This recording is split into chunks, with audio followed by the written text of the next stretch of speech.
ఏపీఐఏసీ chairman Manthena Ramaraju గారు, secretary IT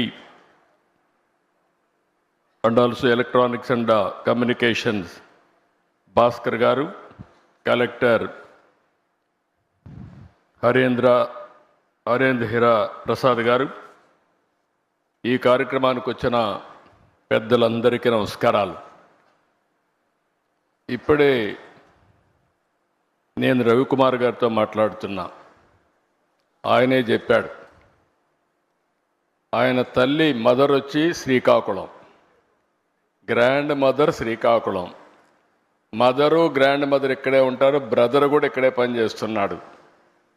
ఇప్పుడు రాబోయే రోజుల్లో ఈ కంపెనీ హిస్టరీ కూడా చూస్తే చాలా ఫాస్ట్ గ్రోయింగ్ కంపెనీ. ఈరోజు మనం చూసి 94లో ఈ కంపెనీ ఇన్హౌస్ టెక్నాలజీ, ఆ రోజు ది డన్ బ్రాడ్ స్ట్రీట్ కార్పొరేషన్కి ఇన్హౌస్ కంపెనీ. అక్కడి నుంచి 98లో దీన్ని సెపరేట్ చేసి 96లో సెపరేట్ చేసి 98లో ఫస్ట్ టైం పబ్లిక్ ఇష్యూకి వెళ్ళారు. ఎంత ఫాస్ట్గా గ్రో అయ్యారంటే ఈరోజు ప్రపంచం అంతా వెళ్ళారు. ఇండియాలో అయితే 5 సెంటర్లు, చెన్నై, హైదరాబాద్, పూణే, బెంగళూరు, ఇప్పుడు కలకత్తా. ఇప్పుడే వాళ్ళు చెప్పారు, హైదరాబాద్లో ఆ రోజు నేను వేసిన ఎకో సిస్టంతో ఈరోజు 75,000 మంది హైదరాబాద్లో పనిచేస్తున్నారంటే అది వాళ్ళ యొక్క ఫాస్ట్ మూవింగ్ అప్రోచ్. ఈరోజు $34 బిలియన్ మార్కెట్ క్యాప్ ఉంది. వీళ్ళు అన్ని రంగాల్లో కూడా ఫ్యూచరిస్టిక్ రంగాల్లో health sciences, financial services, products and resources, communication, media and technology అన్నిట్లో ఉన్నారు. ఈరోజు ఇండియాలో చూస్తే 2,41,500 మంది ఇండియా నుంచే పనిచేస్తారు. అంటే వీళ్ళ మొత్తం ఆర్గనైజేషన్లో 80% దగ్గర ఇండియన్స్ పనిచేస్తున్నారంటే కడాన చీఫ్ కూడా ఇండియన్ అంటే that is this power of Indians అని చెప్పి కూడా నేను మీకు తెలియజేస్తున్నా.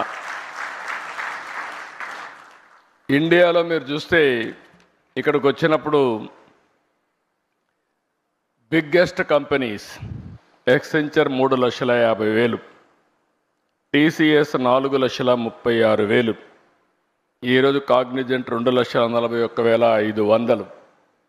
విశాఖపట్నం ఈ సెంటర్తో నేను ఒకటే రవి గారికి చెప్పా, 5,000 10,000 కాదు, మినిమం 25,000 ప్రారంభం, ఇది 50,000 1,00,000 పోవాల్సిన అవసరం ఉంది. బిగ్గెస్ట్ సెంటర్ ఇన్ ఇండియా ఇది విశాఖపట్నం.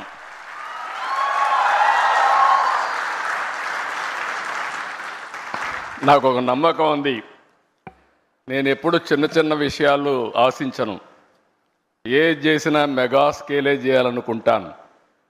ఆ రోజు హైదరాబాద్ కూడా బ్రిక్ బై బ్రిక్ బిల్డప్ చేశా. ఈరోజు హైదరాబాద్లో మీరు చూస్తే ఏ సిటీ కంటే కూడా మోస్ట్ లివబుల్ సిటీ హైదరాబాద్. ఈరోజు హైదరాబాద్లో ప్లెయిన్ ల్యాండ్ ఆ రోజు నేను డెవలప్ చేసింది.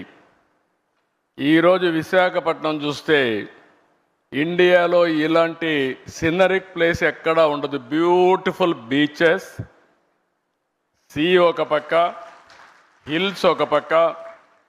ఈ సిటీని చూస్తే మంచి ప్రజానికం కూడా.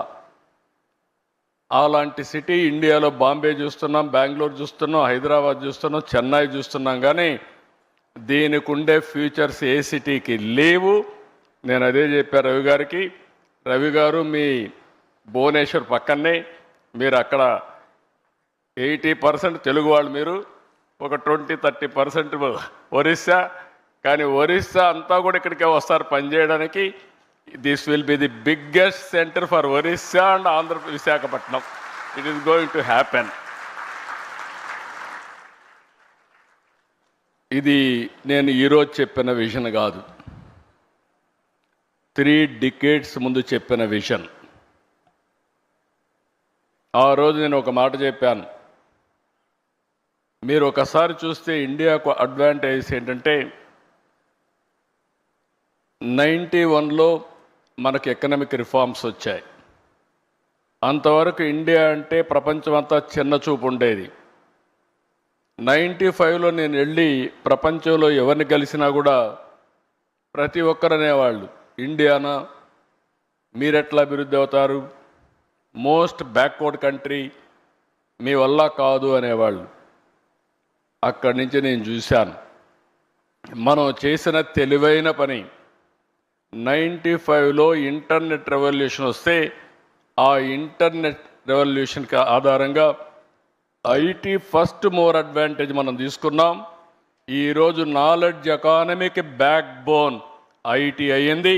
ఇప్పుడు ఏఐ, డేటా సెంటర్స్ ఇవన్నీ వచ్చే పరిస్థితికి వచ్చింది. లాస్ట్ ఇయర్ రవి గారు వచ్చినప్పుడు, అదే మరిగా మిత్రుడు సూర్య గారు వీళ్ళందరూ కలిసినప్పుడు ఒకటే మాట చెప్పాం, హ్యాపెనింగ్ సిటీ విశాఖపట్నం, మీరు అక్కడికి రమ్మని చెప్పాం. I'm very happy.